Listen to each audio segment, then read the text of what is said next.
the forces of this world, of the entire universe, cosmos, of all peoples, is coming from above, and this is the unique time, even from the non-Jewish sources. Of course, it's all coming from Rosh Hashanah, right? But even after Rosh Hashanah, it is then channeling through the new year count of the universal calendar, which in our days is the Gregorian calendar, right? Except if you're in Russia, what have you, still have the Julian calendar. So therefore, it is all beautiful that we are celebrating on our way, even a new year, and it's even connected to this week's parsha. Who knows how and why the connection of the universal calendar versus the Jewish calendar? How is that mentioned in this week's parsha? Does anyone know? Does anyone have an idea? Well, let's put it this way. What is the first official mitzvah in the whole Torah? Rosh Chodesh. Okay, right. It's in this week's parsha, Torah portion. It says, "HaChodesh hazeh lachem Rosh Chodeshim," right? This marvel, in that respect, but the one that it says openly it is a question which one is counted first, because but in the way that it's directly, openly said for the Jewish people, at least, it is HaChodesh hazeh lachem. In fact, the first Rashi says that. It says that really the Torah should have began with HaChodesh hazeh lachem, which is the first mitzvah, right? It's a good question you're asking, Yossi. The answer is that Puravu is not exclusively for the Jewish people. It's a universal one of to be fruitful and multiply, right? And when we have that too, but which is the first exclusive Jewish one is a Chodesh hazeh lachem. This month is the month for you. Which month was that? Who remembers? Which month is the month of Egypt, of Pesach, Passover, of this week's parsha? Which month is it? Is it Tishrei? Which month is Passover in? Nisan. All right. Sorry there. So there are three directives or mitzvahs that God tells directly to Moshe, and which uses the word zeh. This is. Who knows what those three are? So this is one. This very first one of this week's Parsha, Chodesh hazeh lachem. This is the month that says God showed the new moon to Moses, to Moshe, and said, "Kazera eva kadesh," like this. Look at and sanctify. Why does it say to see and sanctify? Because the way the Jewish calendar works is lunar, right? Meaning that we count the months by the lunar cycle. When the moon wanes and then waxes, it becomes a new moon, and we count the first day of the month not only when we know when the moon is appearing for the first time, the first night or day, but we actually have to see it, and it's called Re'iyat Chodesh. To actually, we need in Talmud, in biblical and in the temple times. In fact, the way it worked was that they had two witnesses that would, as soon as two witnesses saw the new moon, they would run to the Beis Din in Jerusalem, let them know, we saw the moon. As soon as they saw it, word got out, and they had signals that they would send out to the entire land of Israel for everyone to know. How was that done? It was almost like, I think Lahavdil, you have this in like Lord of the Rings also, I think, where people will go up onto mountaintops, and there were pre-designated mountaintops with almost like beacons, like places where they would hold up fire. And then, so one mountaintop can see the other when the fire was illuminated on that mountaintop, and that way the word could pass all the way up north to the Galilee and south too. And it took at times some days until everyone knew. In fact, at the time, I think the Cheshbon calculation, it took up to 2 weeks for everyone to find out when the new moon was. And in fact, that is why at times we had that's one of the reasons why some of the holidays, especially outside of Israel, why they would observe 2 days of some of the holidays, because at times they didn't find out in time yet which exact day was the new moon. So they would keep both days, 2 days rather, so in order to be safe. But the point is that initially this way of knowing when the new month began was contingent on actual eyewitnesses, meaning to see it, the new moon, and passing that on, and that way validating it. So there's the idea of first seeing it, and that by that then we sanctify the moon. Kadesh, to see. And that way sanctifies. That's same. So too, God tells Moses with this new moon. The word for month is chodesh, right? Which is related to also the word chadash, new, because we're saying that the moon is a new moon, right? And so technically, the Jewish calendar is a lunar calendar primarily, with emphasis on primarily. Now, and related to this, it says Israel is both compared to the moon and also counts by the moon, right? But as you just heard, I said it's primarily it's lunar based. However, it's not fully lunar based. And this is also related to this week's Parsha, that there is also the solar element to the Jewish calendar. That's why it's called a solely lunar calendar. That is that because in our Torah portion of this week, it says that the month of leaving of Egypt was Chodesh Ha'aviv, the month of the spring. So if it was the Jewish calendar was exclusively lunar, who knows which other culture has an exclusively lunar calendar? Do you know? Answer is it's Islam, Muslims. That is why for Muslims, every year Ramadan, the month of Ramadan, is shifts compared to the Gregorian calendar.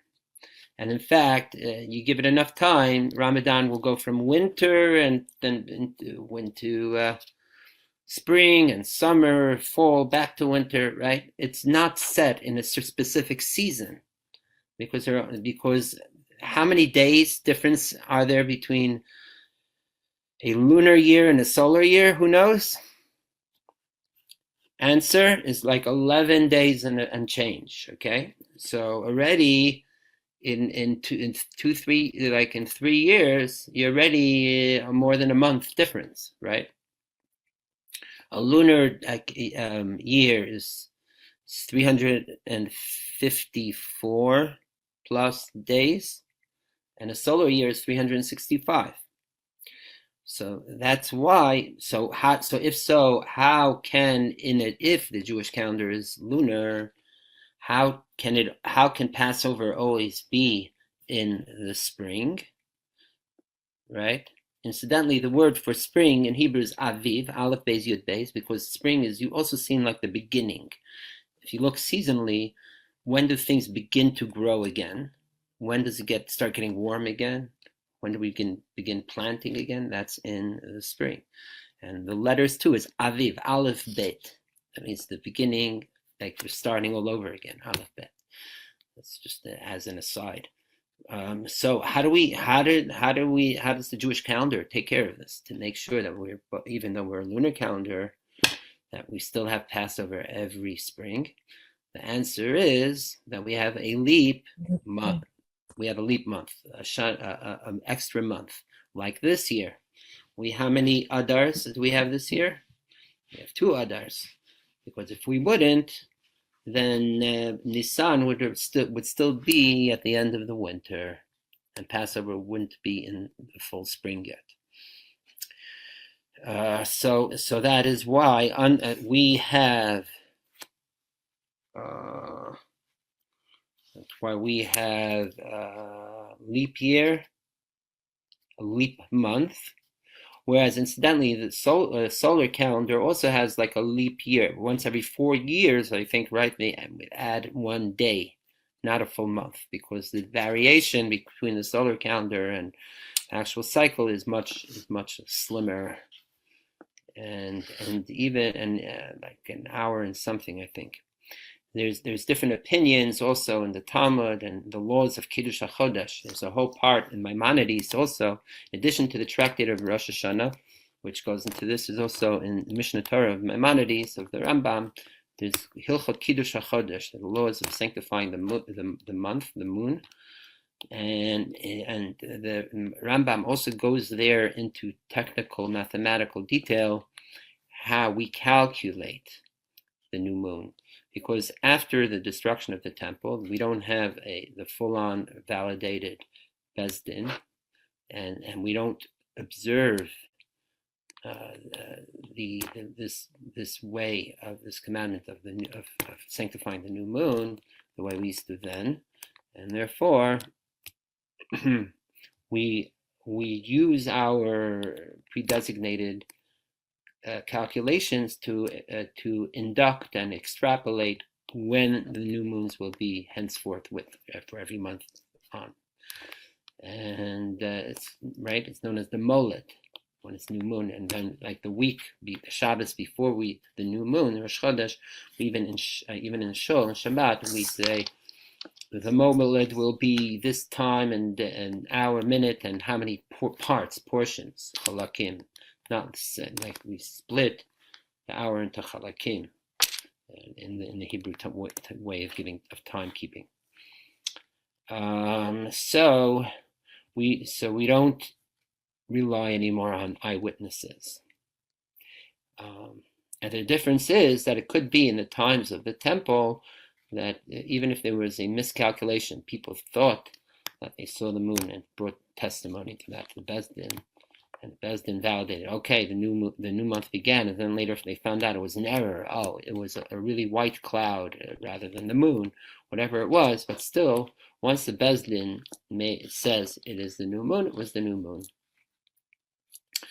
Why? And why? Even though it wasn't physically, because because the way things express themselves down here in the world, in our cosmos, environment, and such, is an expression of the way it is above. So in temple times, things were more reliant on this more pristine spiritual state, and therefore there did not have to be the exact 1-1 correspondence of what's happening in the sky to when actually we begin counting the moon, meaning the way it's physically in the sky, the way of count. Because then it was an indication, even if there was an error, that for this month it was meant that the new month begins even, let's say, before the new moon came out, what have you. But in our days, we're in a state that we follow exclusively the way it is in the physical sky. Okay, so that is the prominence and importance of the moon in our life, and especially for the Jewish calendar. I mean, the metaphor of it is very deep, of course, because the sun is constant. The sun doesn't change its shape day to day. The sun is more powerful, whereas the moon is smaller, shifts its size. New moon, quarter moon, full moon, three-quarter moon, dark moon, what have you. And it's also more reflecting the sun. So that is the metaphor of the Jewish people, smaller, and even though they're smaller size, and even if they change their shape, and so we still are constant with that. And so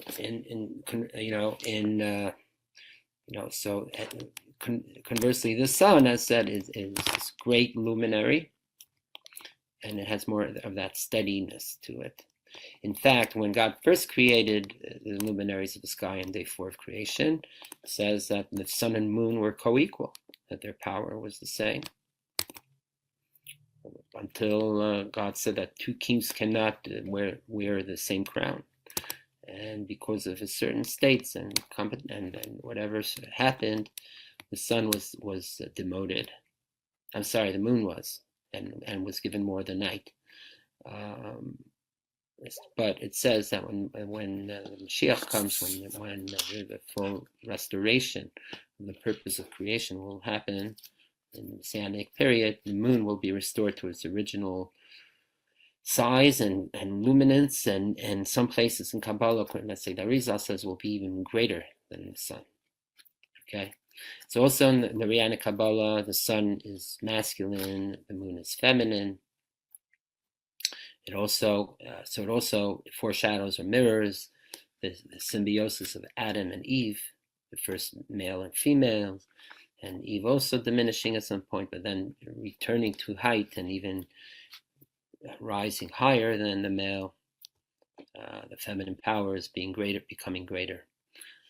So this is all one long connective narrative.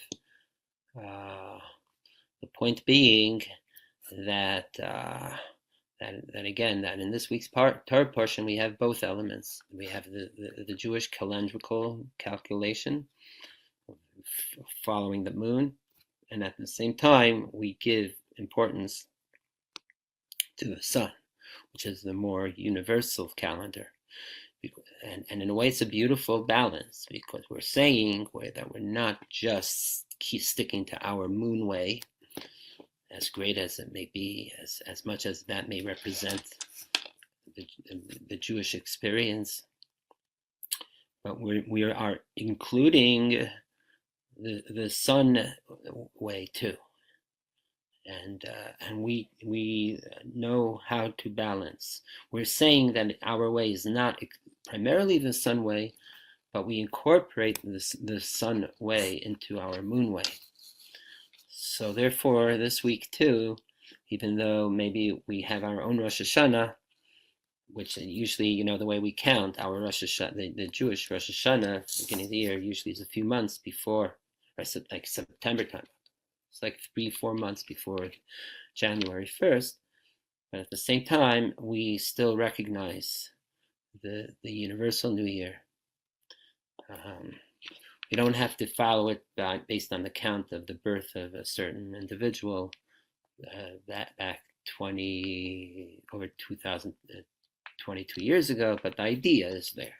Therefore, again, there was a Hasidic Rebbe who would wish people Happy New Year, even on the universal calendar. Okay. So Happy New Year, everyone. In fact, not just a year, every day. It's interesting, by the way, that the Hebrew word for year is one of those words that carry the very opposite meanings in it. Shana could mean both to repeat. We say like Shana, like Mishnah Torah is one who studies over the Torah, the repetition of Torah. Mishnayot, therefore it's called Mishnayot, the study. It's not just means study, it means that which we read or study over and over. So Shana, it means going over and over, but it also comes from the word shinui, to change, right? So that is the paradoxical concept here of the way we are to appreciate time of the year. Then in one way, time is a continuum of seconds and moments, which is almost, you look at the clock, it looks very repetitive, right? It's just going from second to second. That is true, and that's so necessary as the base. But the clock doesn't show us necessarily the content of what we're doing during that time. The content, how we fill the time, that is to be enhanced in a way of, yes, change, transformation, and again, using the word for chodesh, new, renewal, right? So we have both elements. We have the base of the repetition of time, the shana, repetition of time. Then we have the idea of change, shinui of time, change of time, and they are both infused with the chodesh, the month, the new, being new and be renewed, as the term goes, that every day everything should be to us like new, or it says some places to be literally new. And as we mentioned last week, that all of creation, every moment is a not only renewal, it is a newal. It is very, it's like the very first moment of creation, every moment, not just repeating what is known as chadashim hayeshenis, making new the old new, but more so being mamash new. I know we may be getting older physically, but in spirit-wise, certainly we can be new every moment in some way, especially doing new things, right? And it's a beautiful thing here, even though we have this almost repetition every Wednesday night learning here with Zoom. But hopefully that we're filling our hours that we are together here in mamish new ways. I'll just share with you a tune like that to Shachiyanu, and with some English words. This came to me a few years ago. I know maybe this will be one of the openings of Nigun. Baruch atah Hashem Elokeinu melech haolam shehecheyanu v'kiyemanu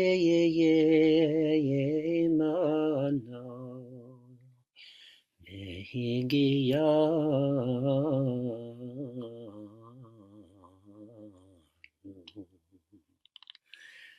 mazman hazeh ain't no reality,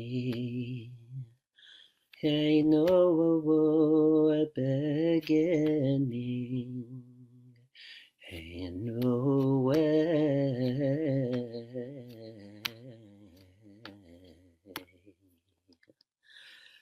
ain't no day, ain't no reality, ain't no beginning, ain't no way,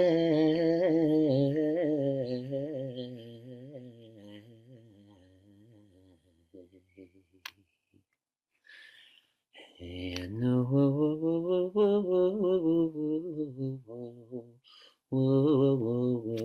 day. Chaya Chadasha B'hatchala Chadasha Nach derech hadash.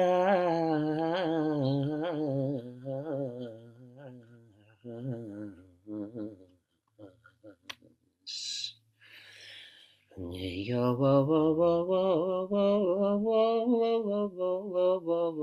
wo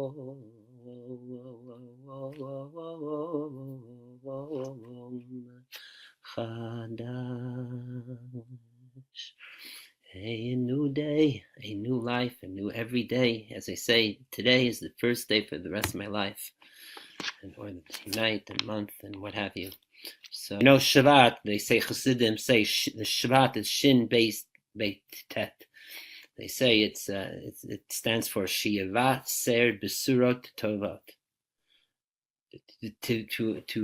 That we should be informed or be told or hear only good news. Or we could even say it means Shnat Besurot Tovot.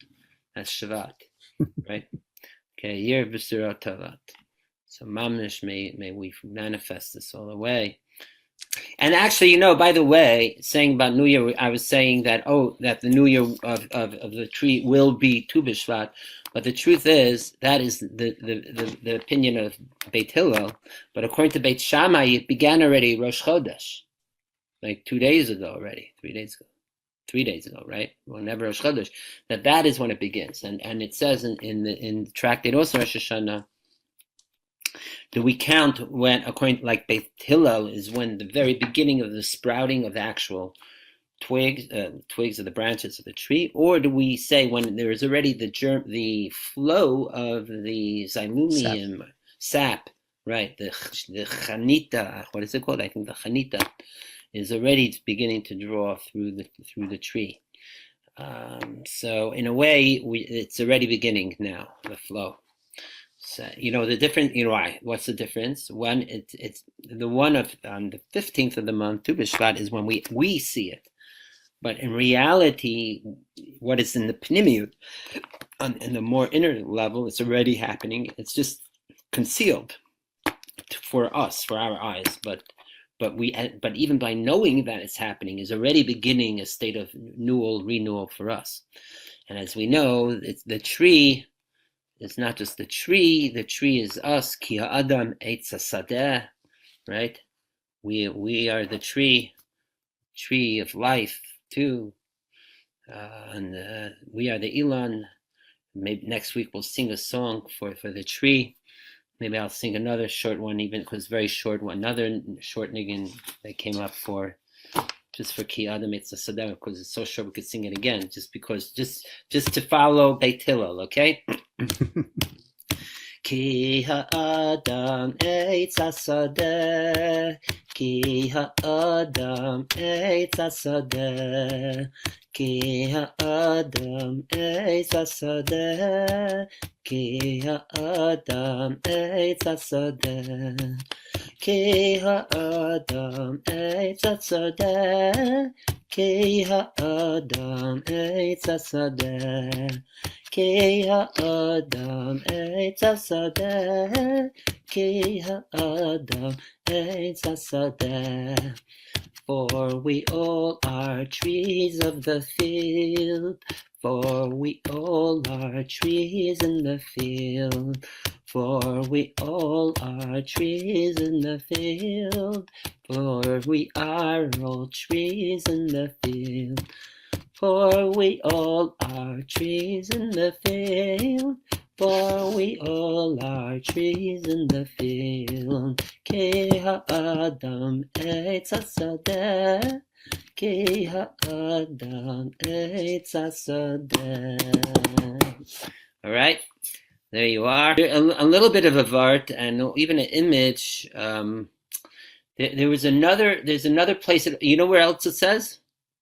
We say in Kiva Simcha Seit Seun V'Shalom Tuvalun Haharim V'Agbois Yitzchul V'Nechem Rina, and then we say what? B'Chol Atzei Hasadeh Yimcha Ochaf. We'll clap.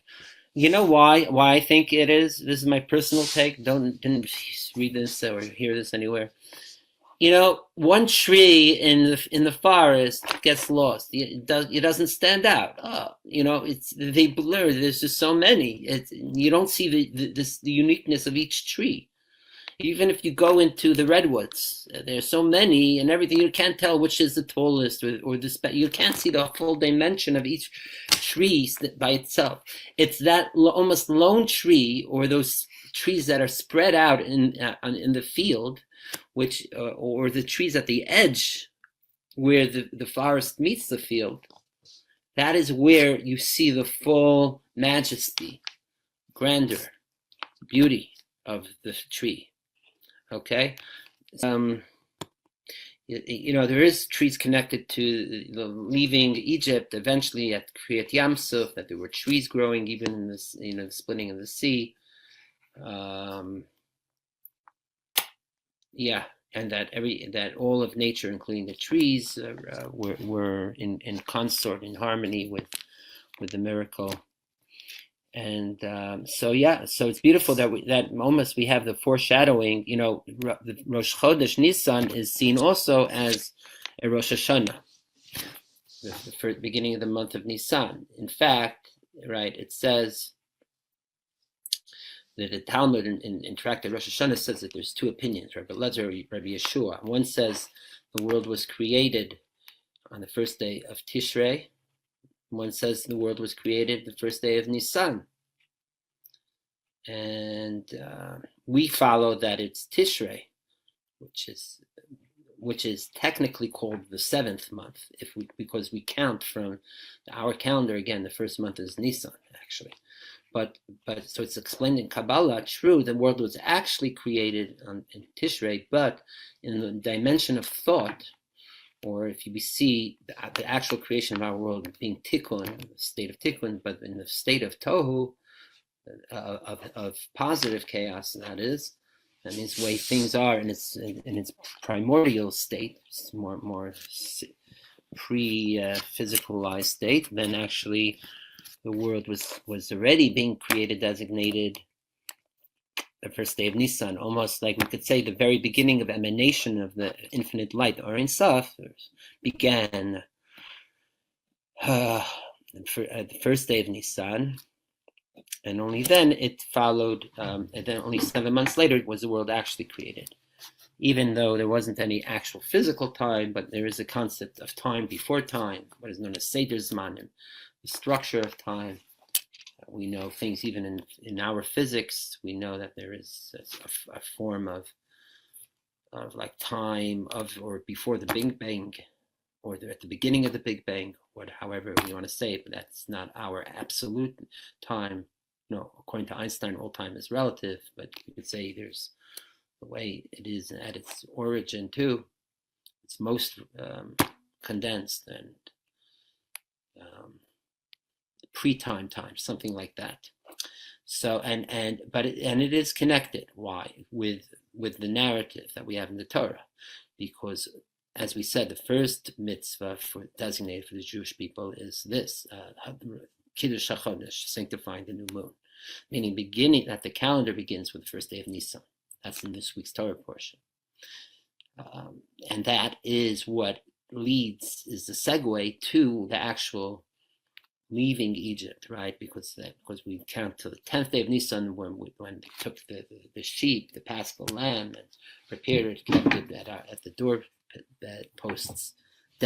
bedposts for 4 days, right, and all that. It's the segue also to the last plague of the firstborn.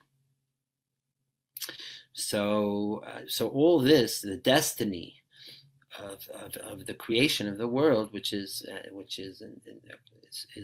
the expression to bring freedom into the world of humanity and of the Jewish people and all that. So in a way, that being that the objective of all of creation is for Nisan, therefore the world began its state of, even on a site that earlier primordial state, to be in a state of to be created already at the beginning of Nisan.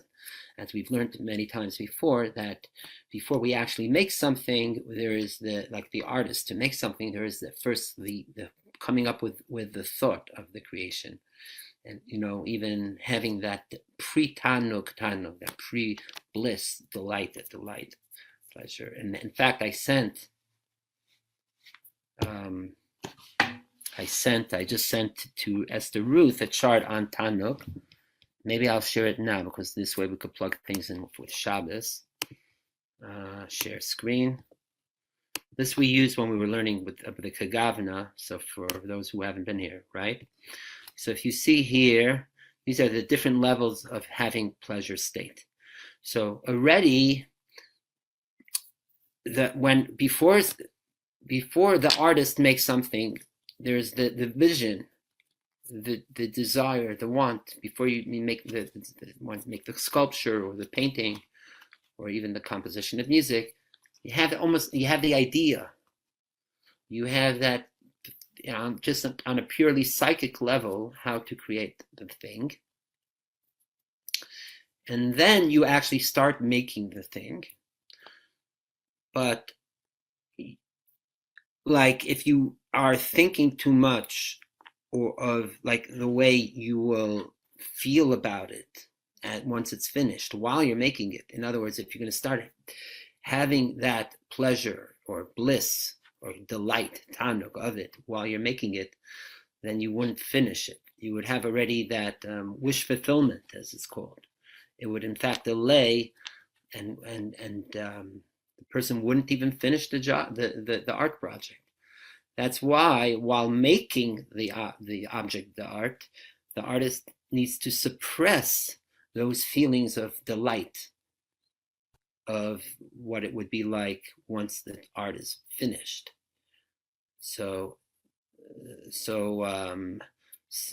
it's only once it's finished, then we could sit back, look at our final product, and shep nachas, soak in the beauty of it, and feel so great and good about how beautiful it came out, and lay back and or either both view it, or let's say the architect finishing building the building and then walking through it and saying, wow, right, and then sitting back. So too, we say, both with God and us, meaning when God created the world for 6 days, so there was the original thought to create the world that began even before day one of creation, the beginning even before Bereshit, right? Even before Bereshit Bar Elokim, there was the will, the want to create the world. And being God is God, of course, the vision was already there and knew how it will come out, but wasn't there. There was in order to make, quote unquote, create the art, is the art project, God's art project, which is our world. Therefore, there was a suppression, so to speak, of that taanug, and to make it, and to make day one light, day two the waters, the sky, day three the vegetation, day four the galaxies, the planets, day 5 the animals, day 6 the human. And then once it's all finished, then God goes, Vayichulu Hashemayim v'aretz v'chatzon, and then it's finished. Chulu also from the Lashon kilayon, like having this pleasurable ecstasy. Kilayon hanefesh, having this like expiration of the soul in a good way, like that moment. That comes at the end of day 6 of creation, and that is the Shvat, the Shabbos, Shkivos Shvat Mikol Melachto, finish the project.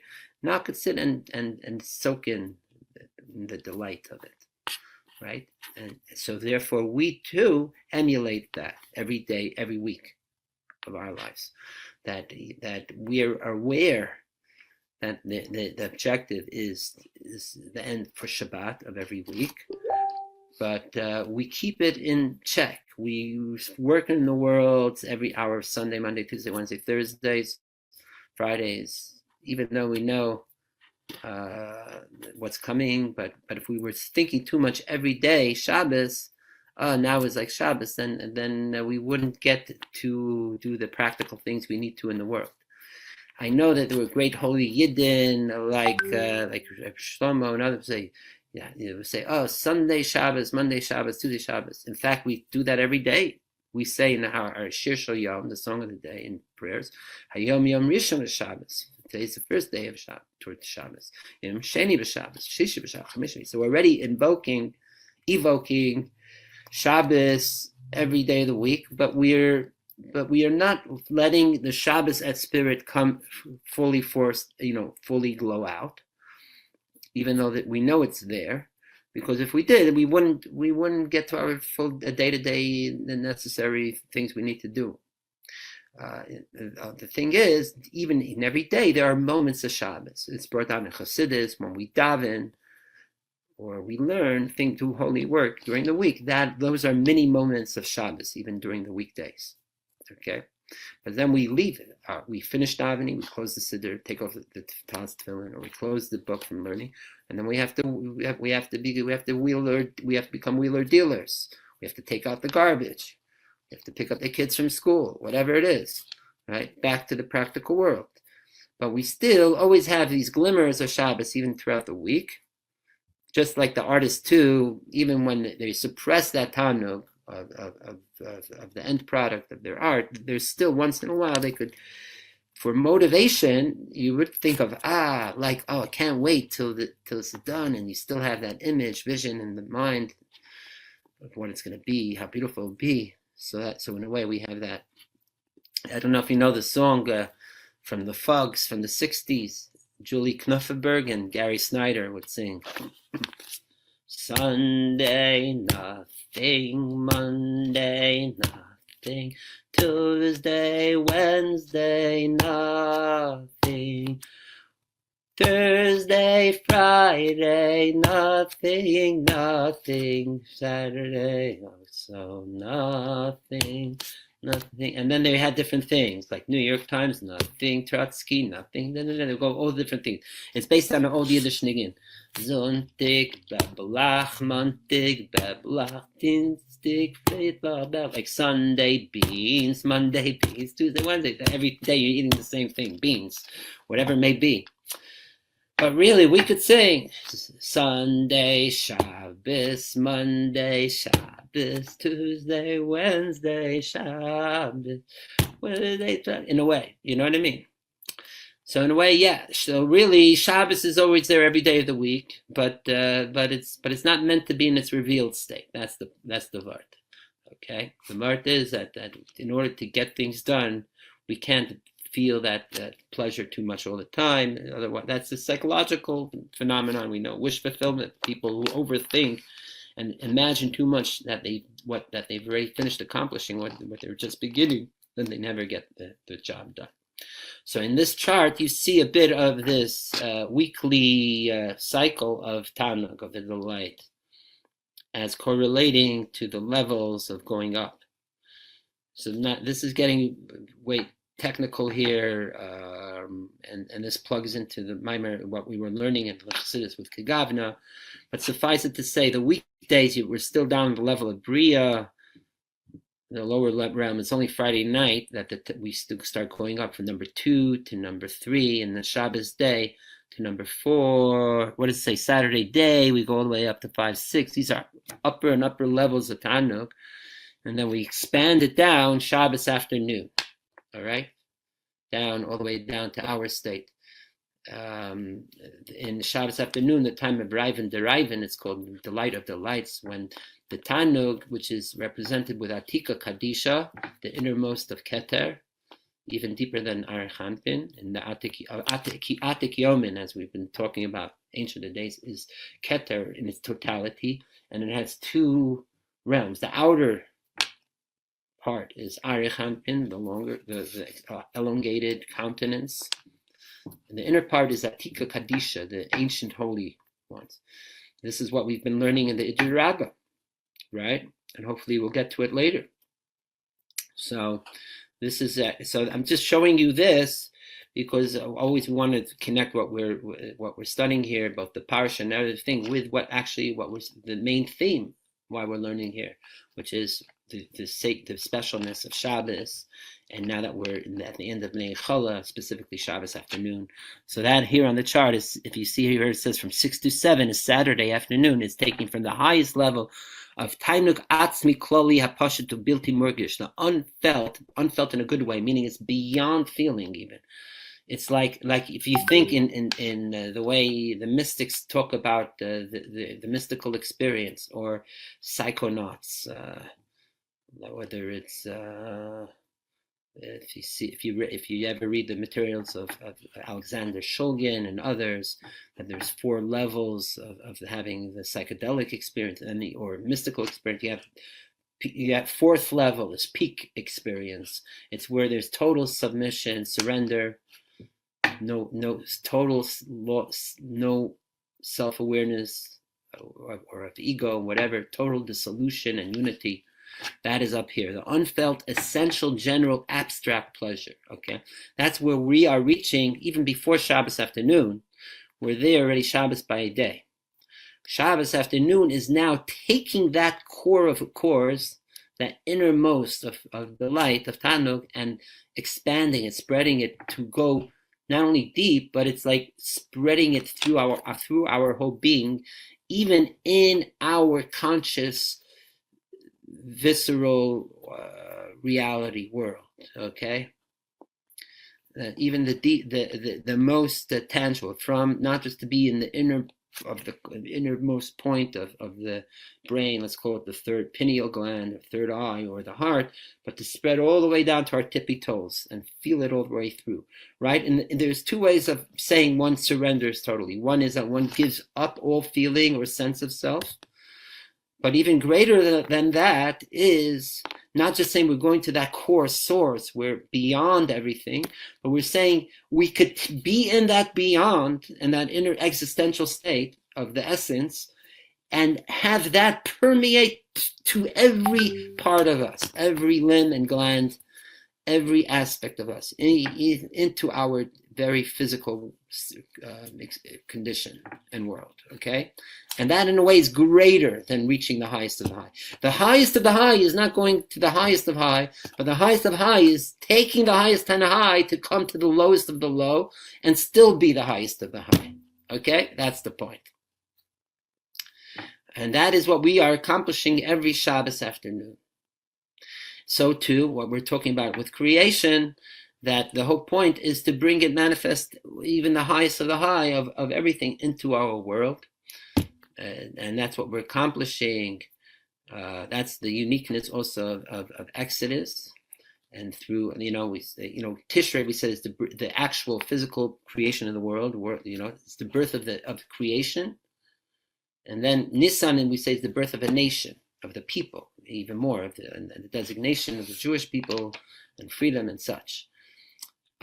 This idea of the high being truly high when it comes down into every part of us is also, and something that is, I'm going off the chart now, is also totally embedded in the teachings of this week's parsha. And to continue from the themes, in addition, of course, Shabbos being the theme that we're covering this in general, and specifically Shabbos afternoon, and the Idra Rabbah that we'll get to. But when it comes to the parsha, we've been addressing 2 aspects. The 2 main overall themes have been threading through everything we've been speaking on the parshas. There's 2 aspects.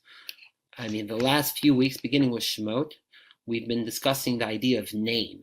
What is a name, right? Starting with Shemot, the name of the Jewish people, and then Va'era, the difference of name of Kel Shaddai and Yud Kei Vav Kei. And last week we said that there's the lower Yud Kei Vav Kei, upper Yud Kei Vav Kei, and Dafka, when the Jews in Galut tap into the highest Yud Kei Vav Kei because they're so low, therefore it's a necessary way to reach to even the lowest. Ironically, we use the highest order of Yud Kei Vav Kei. Incidentally, is related to this. This was from last week, but it's related to the narrative now too. Is that there's the Alter Rebbe, first Chabad Rebbe, has long Hasidic discourse. One of his greatest Hasidic discourses on the Jewish people and in Egypt was on last week's parsha, and it's called the Frumer Va'era. He was bringing out that why dafka when we're in the exile and distant from the full Monty glory of the divine, dafka here we have access to the highest levels of divinity. And why dafka here? That's why tshuva is so powerful, because even when we're so low, we could reach the highest. And the metaphor he gives is like a child, let's say a king. So with the kid, when the prince is in the palace, yeah. So the king is, he could do whatever he wants. He has no problem. He's in full exposure. He's right near the king. So the king doesn't need to have great expression to him. He's there anyways. When the prince is far away or lost and not in contact with the king, that is when the king has to really call out to the son or the daughter to reach him or her and to connect, and uses even higher powers to reach out. And even when the son is not in his best behavior and all that, it's dafka then it brings out the highest, deepest level of the king. So therefore also tshuva, we say, reaches into that state. Tshuva is even though we're distant from the king, and we're even in the wrong part of town, so to speak. We're not doing the right things, but even there, when we have that awareness and we self-realization, wake up and realize, and have that desire to change, and we start that change, then we tap into that highest state of the divine.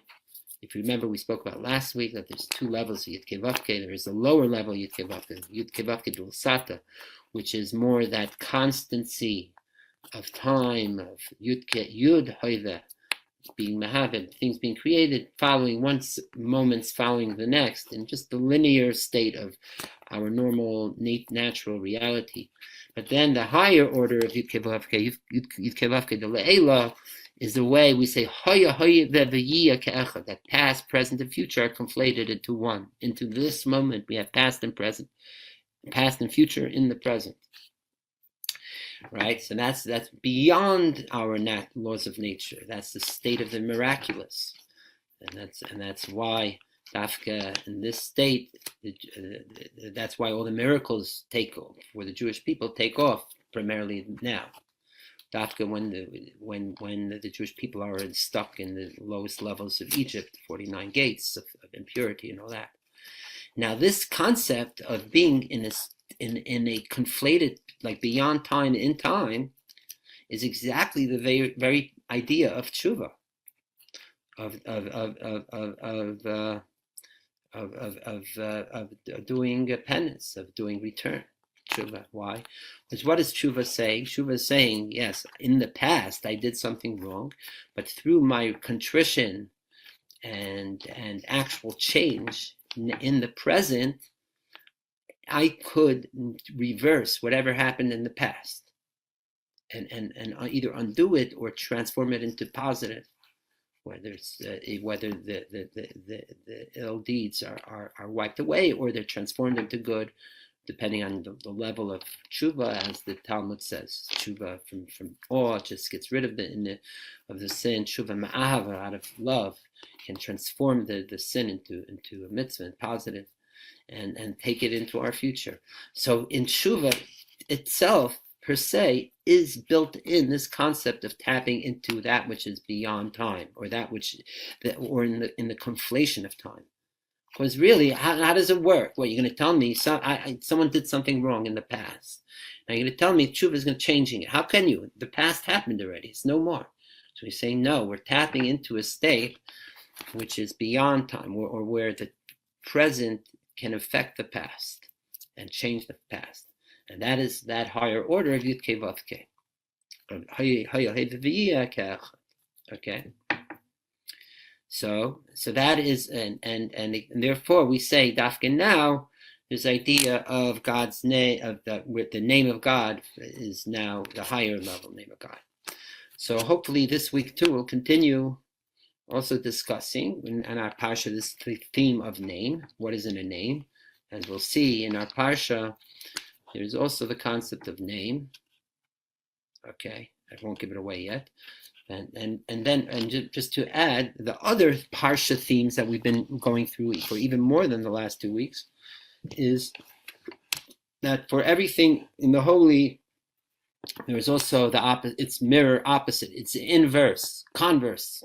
All right, in the unholy or the negative, and even that which is its opposite in the negative is in itself in a way holy or coming from a holy source. So if you remember, we went through ideas like Yishmael versus Yitzchak, or specifically Esav versus and Lavan versus Yaakov. Also the 7 Edomite kings versus the 7 Sfirot. And then we began discussing also Paro versus Moshe.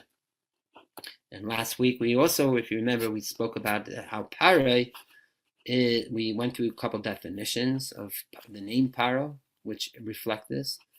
Both Paro in its most crass, lowest state, and Paro in its most sublime, holy state.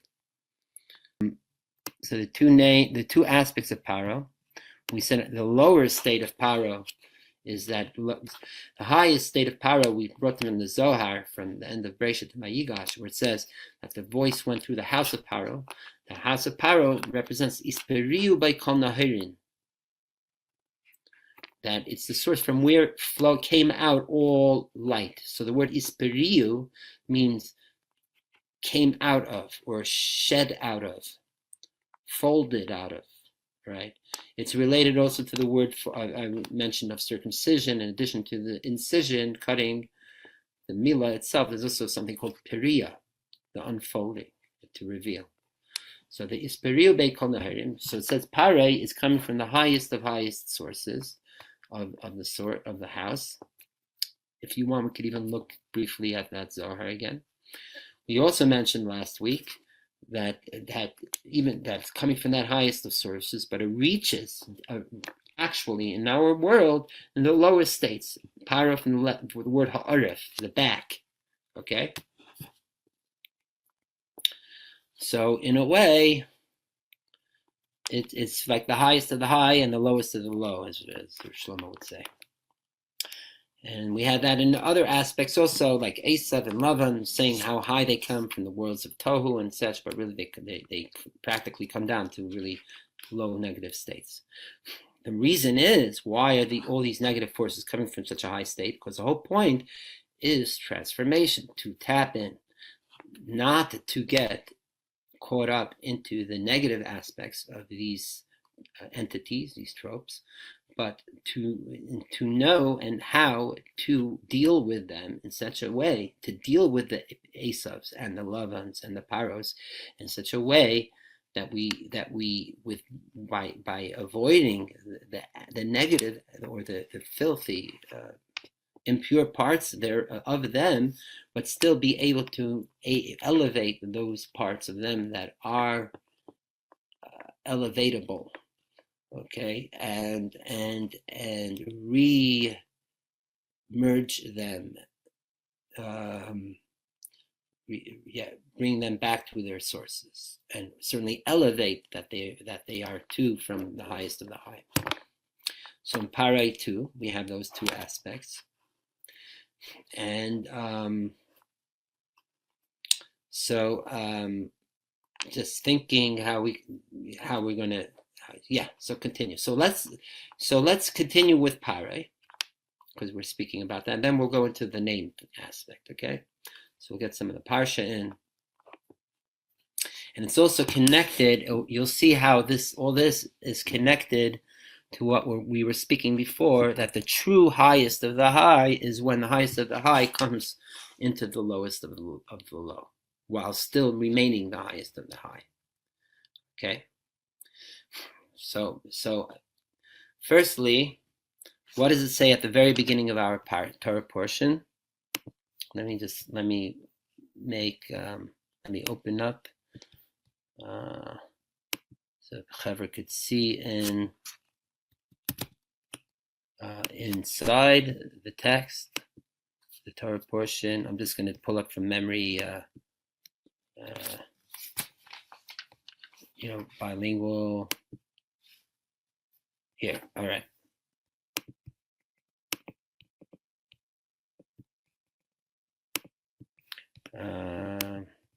By the way, if anyone has anything to say or comment, you could do it now. Let me just see in the text. Jonathan says proto-time. Yes, there's a thing called proto-time, is the time before time.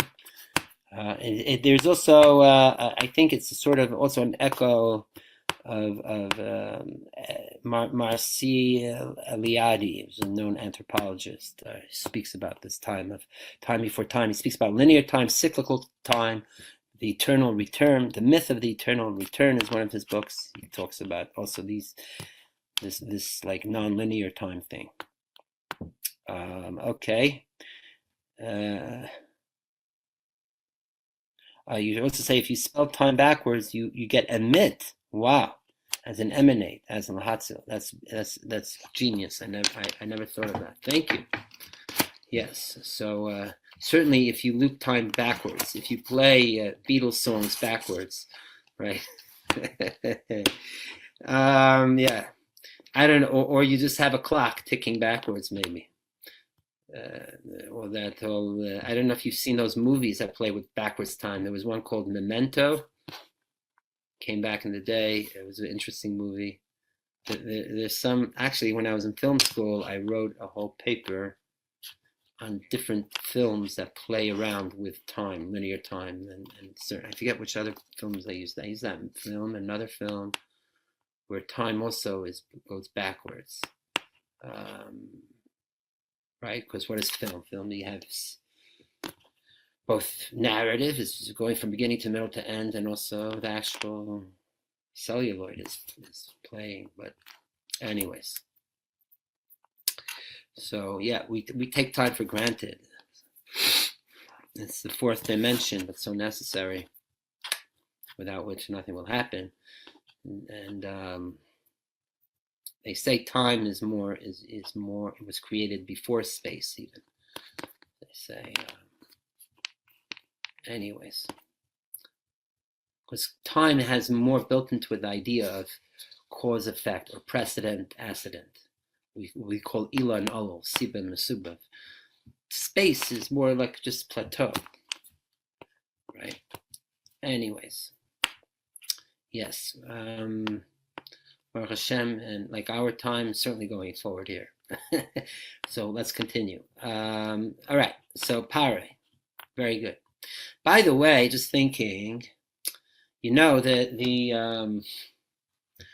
is the connection, who knows, of this very beginning? Yes, what is the first, we say that this parsha has the three last makot. What is the makkah that our Torah portion begins open here? Look in verse 4 here. Arbe, locust, very good. That's the 7th, right? I'm sorry, it's the 8th, right? Okay. When was the last makkah, plague of the newborn, was which month? We were just talking about the month before. Nisan, right. All right. Who knows how it worked, how the makot worked in time-wise? It went 10 makot over the year. So if the 10th makkah, it says the makkah was 1 week out of the month. That 3 weeks of the month was Moses warning, talking, what have you. But then the actual makkah. So the story is that. So if you just go backwards, so if Nisan is the 10th plague, then the month before is Adar, right? So then which plague is for the month of Shvat? Is this plague of Arba, the 8th plague, right? So it's very apropos that now in the month of Shvat we're actually reading from the Torah portion of Bo, because it's in real time, so to speak, 3,300 plus years ago, that actually it was in this month of Shvat that was the plague of Arba that we're reading in this week's Torah portion. Got it? So that mamish fits well.